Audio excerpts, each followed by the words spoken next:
मुझे जवाब चाहिए इस पे, और नहीं तो मैं वॉकआउट करने पर मजबूर होऊंगा। तो उनका जवाब आया, तो जवाब में वो लोग बौखला गए।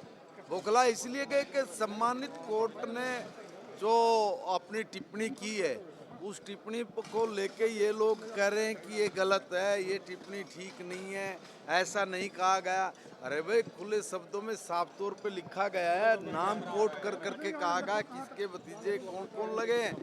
और माननीय सम्मानित सदस्य का ये बनता था जायज कि किस तरह से हरियाणा प्रदेश में जो मेरिट है उसको कैसे कुचला जाता था। उस वक्त मेरिट इम्पोर्टेंट नहीं थी, उस वक्त आपका कांग्रेस के नेताओं के साथ संबंध है कि नहीं है ये इम्पोर्टेंट था। कोई सांसद कोई विधायक आपकी पकड़ में है कि नहीं है वो इम्पोर्टेंट था, उसके साथ पैसा इम्पोर्टेंट था। मैं साफ तौर पे ये कह रहा हूँ कि जितना बुरा हाल उन 10 सालों में हुआ, जो 60-65 हज़ार नौकरियाँ इन्होंने 10 साल में दी थी, वो किसी हरियाणा के आदमी को नहीं दी, वो उन्होंने तो चाचे भतीजों को दी है बस। इससे आगे इन्होंने कभी अपने कदम नहीं बढ़ाए। और हरियाणा में एक कहावत है कि भाई अपना भरा जगत का भरा, मतलब इनका अपना भर जाए आदमी का तो वो सोचता सारे जगत का भर गया। तो इन्होंने अपने चाचे भतीजा की सबकी नौकरी लगा दी, इन्होंने सोचा सारा हरियाणा प्रदेश लगा दिया। भाई ये तो बहुत कठोर दिल के आदमी थे, न कोई मेरिट पे रहम नहीं की, कोई पढ़ने वाले गरीब के बच्चे पे रहम नहीं किया। इतनी बुरी दुर्दशा की कि हर व्यक्ति वो इस भावना से आहत हुआ कि भी हमारे जो इतनी हमने पढ़ाई की है, इतना हमने अपना जीवन लगा रहे हैं कि भाई हम लोग ईमानदारी से पढ़ के आगे बढ़ेंगे, तो वो लोग जब अगर थक हार के क्या करेंगे, वो फिर कहीं की गलत दिशा पकड़ेंगे। बदलाव माननीय मनोहर लाल जी का, जिन्होंने निर्णय लिया कि कोई विधायक कोई सांसद नहीं, यहाँ तो भाई मेरिट चलेगी, बिना पर्ची और बिना खर्ची के बच्चों को रोजगार मिलेगा। वो मिला, उनको नौकरी दी। और नौकरी नहीं दी, ये जो उल जुल तरीके से 1,20,000 लोगों को जो भर्ती भी गए थे उनको भी हमने तो सुरक्षा दी है, गारंटी दी है, और उन लोगों को भी हमने पक्का करने का काम किया है। सर इस बजट को सीएम ने जांच की बात कही। जांच करेंगे अगर सीएम साहब ने कही है। सर एक है ना नया बजट बताया जा रहा है, कोई मनोहर बजट भी कह रहा है, आप किस तरीके से देखते हैं? देखिए, नायब श्रेणी सम्मानित मुख्यमंत्री हरियाणा प्रदेश ने एक बहुत नया बजट पेश किया है। और ये जो बजट है, इस बजट में कोई भी वर्ग अछूता नहीं रहा है, कोई भी क्षेत्र छूता नहीं छोड़ा। आज दुनिया के सामने जिस तरह के चैलेंजिंग हैं, उन चैलेंजिंगों को अभी एक्सेप्ट करके हम लोगों ने बजट में उसका प्रावधान किया है। नई टेक्निक के साथ हमारा एग्रीकल्चर के सेक्टर में बढ़ोतरी हो, एग्रीकल्चर में नए इक्विपमेंट्स के साथ उनको सब्सिडी के साथ संपूर्ण संयंत्र मिले, उनमें पराली के प्रबंधन से लेके किसान की फसल के मुआवजे तक की व्यवस्था करने वाला हिंदुस्तान में हरियाणा पहला राज्य है। और मैं ये कह रहा हूँ कि जिस तरह का बजट आज ये प्रस्तुत हुआ है, कल उस बजट का कोई सानी नहीं, कोई मुकाबला नहीं है। मगर विपक्ष के लोगों का एक ही कहना बनेगा कि खोदा पहाड़ निकला चूहा, उठ के मुंह में जीरा, ये जोड़ा है, इसमें कुछ नहीं है। अंधे को तो अगर ना दिखे तो समझ में आती है, मगर अगर जो आंखों से अंधे नहीं है, अकल से अंधे हो, तो उनको समझाना बहुत मुश्किल है। शुक्रिया। कहना था कि हाईकोर्ट के फैसले पर सरकार चर्चा करके संसदीय परंपराओं और नियमों के खिलाफ जा रही है। देखिए, वो तो ये भी कह रहे थे कि हाईकोर्ट का कोई फैसला ही नहीं आया, और खुद ही उस फैसले को पढ़ भी रहे थे। विडंबना देखिए कि भूपेंद्र हुड्डा जी खुद कह रहे थे कि हाईकोर्ट का कोई फैसला आया ही नहीं, मैटर सब जुडियस है। और मुझे दिक्कत आ रही है, थोड़ा नीचे करो, थोड़ा दिक्कत, थोड़ा सा। वो कह रहे थे कि हाई कोर्ट मैटर सब जुडियस है, और खुद ही वो कोर्ट का डिसीजन बता रहे थे। और हमारे माननीय मुख्यमंत्री जी ने सभी चीज़ें विस्तार पूर्वक बता दी हैं, बहुत ज़्यादा इस पर टिप्पणी करने की आवश्यकता नहीं, अब तो जांच करने की आवश्यकता है। और मुख्यमंत्री जी ने कह दिया यदि भर्ती बोर्ड जांच में सहयोग करने के लिए हमारी किसी एजेंसी का सहारा लेना चाहेगा तो हरियाणा सरकार उनके साथ खड़ी है, उसको जांच में सहयोग हम करेंगे। सर, एक किसानों का मुद्दा भी सदन में कर्ज का मामला उठा 60,000 करोड़ का कर्ज किसान के ऊपर हटाया इसमें। देखिए, मैं आपको एक बात बताना चाहता हूँ, जो लोग इस मुद्दे को उठा रहे थे वो लोग भी, उनके बाप दादा भी पहले सरकार में रह चुके हैं। तब किसानों की क्या हालत थी। गन्ने की पेमेंट के पीछे गुरनाम सिंह चुड़न्नी को घोड़ा पुलिस से पिटवाया था शाहबाद में। घासीराम नैन को गिरफ्तार किया था नारायणगढ़ में। कंडेला कांड हुआ था जींद में।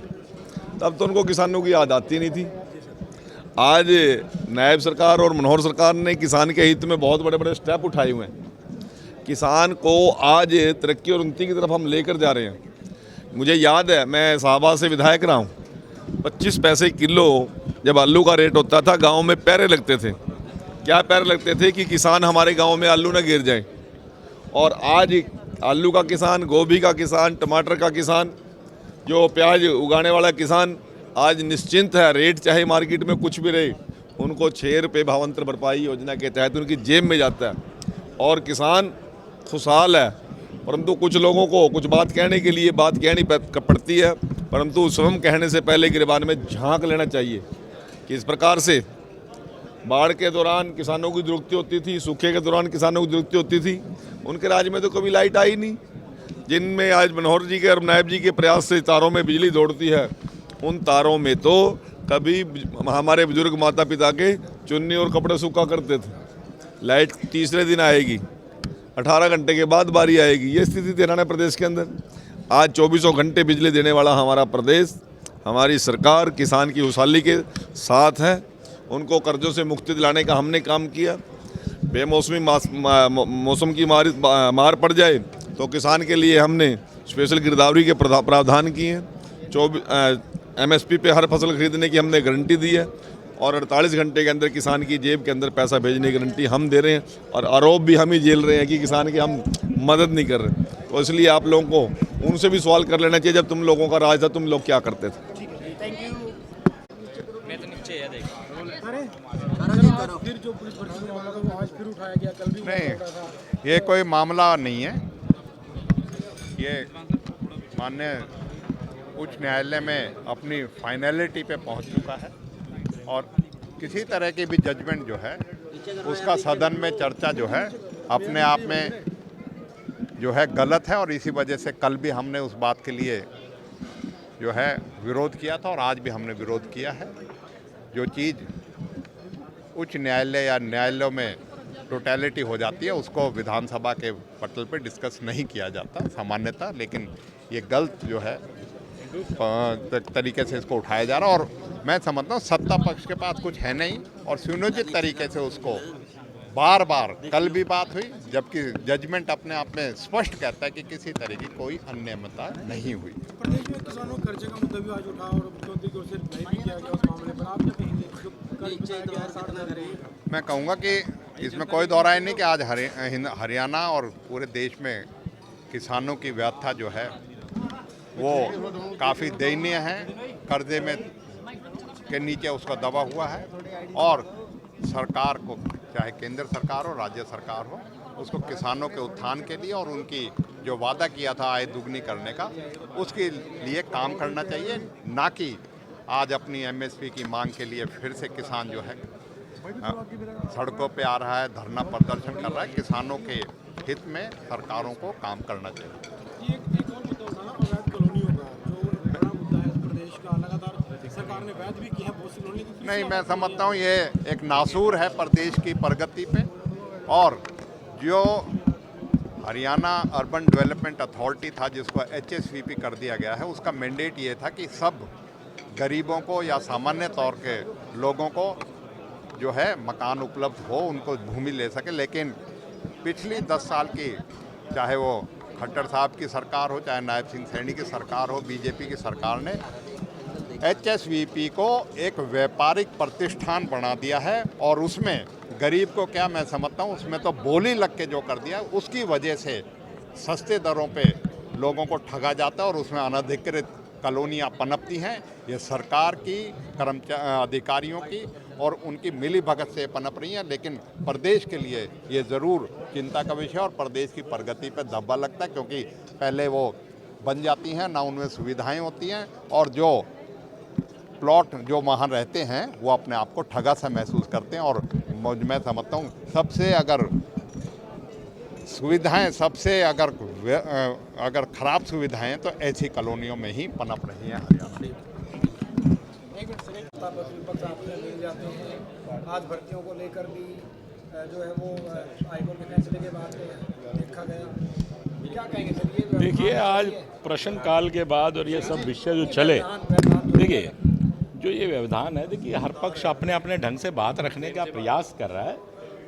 जहाँ सत्ता पक्ष ने ये इल्ज़ाम लगाया कि इस प्रकार से अखबार में और ये सब आया, तो उस बात के ऊपर आवाज़ उठाने का काम किया, वहीं पर विपक्ष ने अपनी बात रखने का काम किया। और ये व्यवधान तो देखिए, जब ये कहते हैं कि थोड़ा सा हल्ला गुल्ला होता ही है, आदमी अपने अपने ढंग से अपनी अपनी बात रखने का काम करता है। जहाँ सत्ता पक्ष ने कहा, वहाँ विपक्ष ने भी अपनी बात रखने का काम किया। और लगातार 3-4 दिन से मैं कहूँगा कि बड़ी गर्माहट सदन में चल रही है। तो एक सर भूपेंद्र सिंह हुड्डा का कहना था कि हाईकोर्ट के फैसले के ऊपर सदन में चर्चा नहीं हो सकती, संसदीय परंपराएं और नियम है, क्यों तोड़ रही है बीजेपी? देखिए, ये बात सही है, चलो उन्होंने बात को रखने का काम किया, लेकिन ये इस विषय पे हम लोगों को कह रहे हैं, मतलब पक्ष को कह रहे हैं। विपक्ष ने भी कई बार ऐसे ऐसे विषय को उठाया जो उनको नहीं बोलने चाहिए। तो मैं तो ये कहूँगा कि उन्हें भी अपनी तरफ देखना चाहिए। ये तो मतलब स्वयं तो कुछ भी कर ले, लेकिन दूसरा करे तो उन्हें बड़ी आपत्ति होती है। ठीक है सर, थैंक यू सर। ठीक है जी। मुझे जवाब चाहिए इस पे, और नहीं तो मैं वॉकआउट करने पर मजबूर होऊंगा। तो उनका जवाब आया, तो जवाब में वो लोग बौखला गए। बौखला इसलिए गए कि सम्मानित कोर्ट ने जो अपनी टिप्पणी की है, उस टिप्पणी को लेके ये लोग कह रहे हैं कि ये गलत है, ये टिप्पणी ठीक नहीं है, ऐसा नहीं कहा गया। अरे भाई, खुले शब्दों में साफ तौर पे लिखा गया है, नाम कोट कर करके कहा गया किसके भतीजे कौन कौन लगे हैं। और माननीय सम्मानित सदस्य का ये बनता था जायज कि किस तरह से हरियाणा प्रदेश में जो मेरिट है उसको कैसे कुचला जाता था। उस वक्त मेरिट इम्पोर्टेंट नहीं थी, उस वक्त आपका कांग्रेस के नेताओं के साथ संबंध है कि नहीं है ये इम्पोर्टेंट था। कोई सांसद, कोई विधायक आपकी पकड़ में है कि नहीं है वो इम्पोर्टेंट था, उसके साथ पैसा इम्पोर्टेंट था। मैं साफ तौर पे ये कह रहा हूँ कि जितना बुरा हाल उन 10 सालों में हुआ, जो 60-65 हज़ार नौकरियाँ इन्होंने 10 साल में दी थी, वो किसी हरियाणा के आदमी को नहीं दी, वो उन्होंने तो चाचे भतीजों को दी है। बस इससे आगे इन्होंने कभी अपने कदम नहीं बढ़ाए। और हरियाणा में कहावत है कि भाई अपना भरा जगत का भरा, मतलब इनका अपना भर जाए आदमी का तो वो सोचता सारे जगत का भर गया। तो इन्होंने अपने चाचे भतीजा की सबकी नौकरी लगा दी, इन्होंने सोचा सारा हरियाणा प्रदेश लगा दिया। भाई ये तो बहुत कठोर दिल के आदमी थे, न कोई मेरिट पे रहम नहीं की, कोई पढ़ने वाले गरीब के बच्चे पे रहम नहीं किया। इतनी बुरी दुर्दशा की कि हर व्यक्ति वो इस भावना से आहत हुआ कि भी हमारे जो इतनी हमने पढ़ाई की है, इतना हमने अपना जीवन लगा रहे हैं कि भाई हम लोग ईमानदारी से पढ़ के आगे बढ़ेंगे, तो वो लोग जब अगर थक हार के क्या करेंगे, वो फिर कहीं की गलत दिशा पकड़ेंगे। बड़लाओ माननीय मनोहर लाल जी का, जिन्होंने निर्णय लिया कि कोई विधायक, कोई सांसद नहीं, यहाँ तो भाई मैरिट चलेगी, बिना पर्ची और बिना खर्ची के बच्चों को रोजगार मिलेगा। वो मिला, उनको नौकरी दी। और नौकरी नहीं दी, ये जो उल जुल तरीके से 1,20,000 लोगों को जो भर्ती भी गए थे, उनको भी हमने तो सुरक्षा दी है, गारंटी दी है, और उन लोगों को भी हमने पक्का करने का काम किया है। सर इस बजट को सीएम ने जांच की बात कही। जांच करेंगे अगर सीएम साहब ने कही है। सर एक है ना, नया बजट बताया जा रहा है, कोई मनोहर बजट भी कह रहा है, आप किस तरीके से देखते हैं? देखिए, नायब श्रेणी सम्मानित मुख्यमंत्री हरियाणा प्रदेश ने एक बहुत नया बजट पेश किया है। और ये जो बजट है, इस बजट में कोई भी वर्ग अछूता नहीं रहा है, कोई भी क्षेत्र अछूता नहीं छोड़ा। आज दुनिया के सामने जिस तरह के चैलेंजिंग हैं, उन चैलेंजिंगों को अभी एक्सेप्ट करके हम लोगों ने बजट में उसका प्रावधान किया है। नई टेक्निक के साथ हमारा एग्रीकल्चर के सेक्टर में बढ़ोतरी हो, एग्रीकल्चर में नए इक्विपमेंट्स के साथ उनको सब्सिडी के साथ संपूर्ण संयंत्र मिले, उनमें प्रणाली के प्रबंधन से लेके किसान की फसल के मुआवजे तक की व्यवस्था करने वाला हिंदुस्तान में हरियाणा पहला राज्य है। और मैं ये कह रहा हूँ कि जिस तरह का बजट आज ये प्रस्तुत हुआ है, कल उस बजट का कोई सानी नहीं, कोई मुकाबला नहीं है। मगर विपक्ष के लोगों का एक ही कहना बनेगा कि खोदा पहाड़ निकला चूहा, ऊँट के मुंह में जीरा, ये जोड़ा है, इसमें कुछ नहीं है। अंधे को तो अगर ना दिखे तो समझ में आती है, मगर अगर जो आंखों से अंधे नहीं है, अकल से अंधे हो तो उनको समझाना बहुत मुश्किल है। शुक्रिया। कहना था कि हाईकोर्ट के फैसले पर सरकार चर्चा करके संसदीय परंपराओं और नियमों के खिलाफ जा रही है। देखिए, वो तो ये भी कह रहे थे कि हाई कोर्ट का कोई फैसला ही नहीं आया, और खुद ही उस फैसले को पढ़ भी रहे थे। विडम्बना देखिए कि भूपेंद्र हुड्डा जी खुद कह रहे थे कि हाई कोर्ट का कोई फैसला आया ही नहीं, मैटर सब जुडियस है। और मुझे दिक्कत आ रही है, थोड़ा नीचे करो, थोड़ा दिक्कत, थोड़ा सा। वो कह रहे थे कि हाई कोर्ट मैटर सब जुडियस है, और खुद ही वो कोर्ट का डिसीजन बता रहे थे। और हमारे माननीय मुख्यमंत्री जी ने सभी चीज़ें विस्तार पूर्वक बता दी हैं। बहुत ज़्यादा इस पर टिप्पणी करने की आवश्यकता नहीं, अब तो जांच करने की आवश्यकता है। और मुख्यमंत्री जी ने कह दिया यदि भर्ती बोर्ड जांच में सहयोग करने के लिए हमारी किसी एजेंसी का सहारा लेना चाहेगा तो हरियाणा सरकार उनके साथ खड़ी है, उसको जांच में सहयोग हम करेंगे।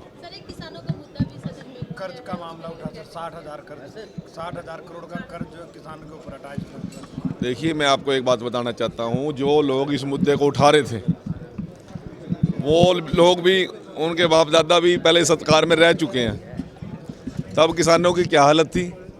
गन्ने की पेमेंट के पीछे गुरनाम सिंह चुड़ुन्नी को घोड़ा पुलिस से पिटवाया था शाहबाद में, घासीराम नैन को गिरफ्तार किया था नारायणगढ़ में, कंडेला कांड हुआ था जींद में। तब तो उनको किसानों की याद आती नहीं थी। आज नायब सरकार और मनोहर सरकार ने किसान के हित में बहुत बड़े बड़े स्टेप उठाए हुए हैं। किसान को आज तरक्की और उन्नति की तरफ हम लेकर जा रहे हैं। मुझे याद है, मैं शाहबाद से विधायक रहा हूँ, 25 पैसे किलो जब आलू का रेट होता था, गांव में पैरे लगते थे। क्या पैरे लगते थे कि किसान हमारे गांव में आलू ना गिर जाए। और आज आलू का किसान, गोभी का किसान, टमाटर का किसान, जो प्याज उगाने वाला किसान आज निश्चिंत है। रेट चाहे मार्केट में कुछ भी रहे, उनको 6 रुपये भावांतर भरपाई योजना के तहत उनकी जेब में जाता है और किसान खुशहाल है। परंतु कुछ लोगों को कुछ बात कहने के लिए बात कहनी पड़ती है, परंतु स्वयं कहने से पहले गिरबान में झांक लेना चाहिए कि इस प्रकार से बाढ़ के दौरान किसानों की दुरुक्ति होती थी, सूखे के दौरान किसानों की दुरुक्ति होती थी। उनके राज्य में तो कभी लाइट आई नहीं। जिनमें आज मनोहर जी के और नायब जी के प्रयास से तारों में बिजली दौड़ती है, उन तारों में तो कभी हमारे बुजुर्ग माता पिता के चुन्नी और कपड़े सूखा करते थे। लाइट तीसरे दिन आएगी, 18 घंटे के बाद बारी आएगी। ये स्थिति थी हरियाणा प्रदेश के अंदर। आज 24 घंटे बिजली देने वाला हमारा प्रदेश, हमारी सरकार किसान की खुशहाली के साथ है। उनको कर्जों से मुक्ति दिलाने का हमने काम किया। बेमौसमी मौसम की मार पड़ जाए तो किसान के लिए हमने स्पेशल गिरदावरी के प्रावधान किए हैं। MSP पे हर फसल खरीदने की हमने गारंटी दी है और 48 घंटे के अंदर किसान की जेब के अंदर पैसा भेजने की गारंटी हम दे रहे हैं। और आरोप भी हम ही झेल रहे हैं कि किसान की हम मदद नहीं कर रहे। तो इसलिए आप लोगों को उनसे भी सवाल कर लेना चाहिए, जब तुम लोगों का राज था तुम लोग क्या करते थे। मैं तो नीचे है देख। फिर जो पुलिस भर्ती का मामला था वो आज फिर उठाया गया, कल भी नहीं, ये कोई मामला नहीं है। ये माननीय उच्च न्यायालय में अपनी फाइनलिटी पे पहुंच चुका है और किसी तरह की भी जजमेंट जो है उसका सदन में चर्चा जो है अपने आप में जो है गलत है। और इसी वजह से कल भी हमने उस बात के लिए जो है विरोध किया था और आज भी हमने विरोध किया है। जो चीज़ उच्च न्यायालय या न्यायालयों में टोटलिटी हो जाती है उसको विधानसभा के पटल पे डिस्कस नहीं किया जाता सामान्यतः, लेकिन ये गलत जो है तरीके से इसको उठाया जा रहा है। और मैं समझता हूँ सत्ता पक्ष के पास कुछ है नहीं और सुनियोजित तरीके से उसको बार बार कल भी बात हुई, जबकि जजमेंट अपने आप में स्पष्ट कहता है कि किसी तरह की कोई अनियमितता नहीं हुई। प्रदेश में किसानों के खर्चे का मुद्दा भी आज उठा और मुख्यमंत्री की ओर से न्याय भी किया गया उस मामले पर। आप क्या कहेंगे? जो कर्ज बताया गया है 60,000 करोड़। मैं कहूँगा कि इसमें कोई दो राय नहीं कि आज हरियाणा और पूरे देश में किसानों की व्यवस्था जो है वो काफ़ी दयनीय है, कर्जे में के नीचे उसका दबा हुआ है और सरकार को, चाहे केंद्र सरकार हो राज्य सरकार हो, उसको किसानों के उत्थान के लिए और उनकी जो वादा किया था आय दुगनी करने का, उसके लिए काम करना चाहिए, ना कि आज अपनी एमएसपी की मांग के लिए फिर से किसान जो है सड़कों पे आ रहा है, धरना प्रदर्शन कर रहा है। किसानों के हित में सरकारों को काम करना चाहिए। एक और मुद्दा उठाना, अवैध कॉलोनियों का जो बड़ा मुद्दा है प्रदेश का, लगातार सरकार ने वैध भी किया है बहुत सी कॉलोनी। नहीं, मैं समझता हूँ ये एक नासूर है प्रदेश की प्रगति पे, और जो हरियाणा अर्बन डेवलपमेंट अथॉरिटी था जिसको HSVP कर दिया गया है, उसका मैंडेट ये था कि सब गरीबों को या सामान्य तौर के लोगों को जो है मकान उपलब्ध हो, उनको भूमि ले सके। लेकिन पिछली 10 साल की, चाहे वो खट्टर साहब की सरकार हो, चाहे नायब सिंह सैनी की सरकार हो, बीजेपी की सरकार ने HSVP को एक व्यापारिक प्रतिष्ठान बना दिया है और उसमें गरीब को क्या, मैं समझता हूँ उसमें तो बोली लग के जो कर दिया, उसकी वजह से सस्ते दरों पे लोगों को ठगा जाता है और उसमें अनधिकृत कॉलोनियाँ पनपती हैं। ये सरकार की, अधिकारियों की और उनकी मिली भगत से पनप रही हैं, लेकिन प्रदेश के लिए ये ज़रूर चिंता का विषय और प्रदेश की प्रगति पर धब्बा लगता है, क्योंकि पहले वो बन जाती हैं, ना उनमें सुविधाएं होती हैं और जो प्लॉट जो वहाँ रहते हैं वो अपने आप को ठगा सा महसूस करते हैं। और मैं समझता हूँ सबसे अगर सुविधाएं, सबसे अगर खराब सुविधाएं तो ऐसी कॉलोनियों में ही पनप रही हैं हरियाणा में।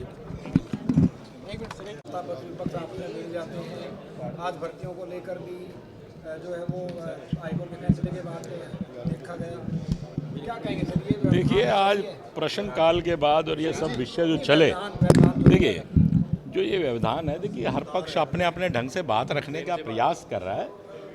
जहाँ सत्ता पक्ष ने ये इल्ज़ाम लगाया कि इस प्रकार से अखबार में और ये सब आया, तो उस बात के ऊपर आवाज़ उठाने का काम किया, वहीं पर विपक्ष ने अपनी बात रखने का काम किया। और ये व्यवधान तो देखिए, जब ये कहते हैं कि थोड़ा सा हल्ला गुल्ला होता ही है, आदमी अपने अपने ढंग से अपनी अपनी बात रखने का काम करता है। जहाँ सत्ता पक्ष ने कहा, वहाँ विपक्ष ने भी अपनी बात रखने का काम किया और लगातार 3-4 दिन से मैं कहूँगा कि बड़ी गर्माहट सदन में चल रही है। तो एक सर भूपेंद्र सिंह हुड्डा का कहना था कि हाईकोर्ट के फैसले के ऊपर सदन में चर्चा नहीं हो सकती, संसदीय परंपराएं और नियम है, क्यों तोड़ रही है बीजेपी? देखिए, ये बात सही है, चलो उन्होंने बात को रखने का काम किया, लेकिन ये इस विषय पे हम लोगों को कह रहे हैं, मतलब पक्ष को कह रहे हैं, विपक्ष ने भी कई बार ऐसे ऐसे विषय को उठाया जो उनको नहीं बोलने चाहिए।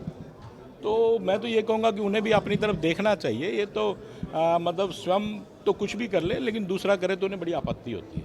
ठीक है सर, थैंक यू सर। ठीक है जी। 60,000 करोड़ का कर्ज किसानों को बकाया है, सरकार कहती है कि आय को नहीं करेंगे, किसानों को लाभ का हिस्सा ज़्यादा मिला देगा। सन 2022 तक किसान की आमदन डबल करने का वादा था, परंतु जो आज प्रश्न पे बताया गया, किसान का कर्जा लगातार बढ़ रहा है और उसका मेन कारण ये है कि सरकार जो है वो MSP भी पूरा दे नहीं पा रही, MSP पे भी कट लगते हैं। यही वजह है कि किसान को नकली बीज मिल रहा है, नकली खाद मिल रही है, उत्पादन घट रहा है और कर्जा बढ़ रहा है।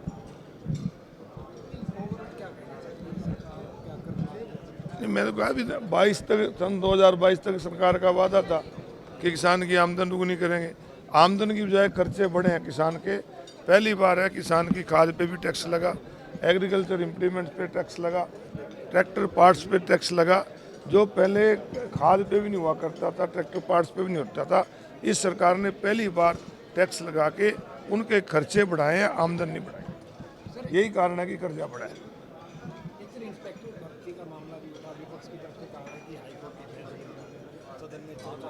मैंने कल भी मैंने स्पीकर साहब से कहा था कि मुझे 1 मिनट बोलने का मौका दिया जाए। आज भी मौका देने की बात मैंने कही थी। देखिए, हाईकोर्ट की टिप्पणी जो हुई है वो कर्मचारी चयन आयोग के खिलाफ है, जो कि एक एटॉमिक्स बॉडी है। उसमें सरकार का क्या दोष है? अगर उसको सरकार को ही दोषी मानना है तो पब्लिक सर्विस कमीशन के दफ्तर में पैसे पकड़े गए, एसएससी कमीशन के दफ्तर में, इनके राज में पैसे पकड़े गए, तो फिर सीधे तौर पे मुख्यमंत्री को उसकी जिम्मेवारी भी लेनी चाहिए। तो इस प्रकार ये जो टिप्पणियां हाई कोर्ट की हैं, कई बार भर्तियों पे आती हैं, वो एक एटॉमिक्स बॉडी है, जिसने कोई गलत काम किया उसके खिलाफ कार्रवाई होनी चाहिए। परंतु इस प्रकार से किसी के ऊपर लांछन लाने से पहले अपना देखना चाहिए कि तुम्हारे दफ्तरों में तो पैसे पकड़े जाते हैं, तुम इस तरह की बात करते हो।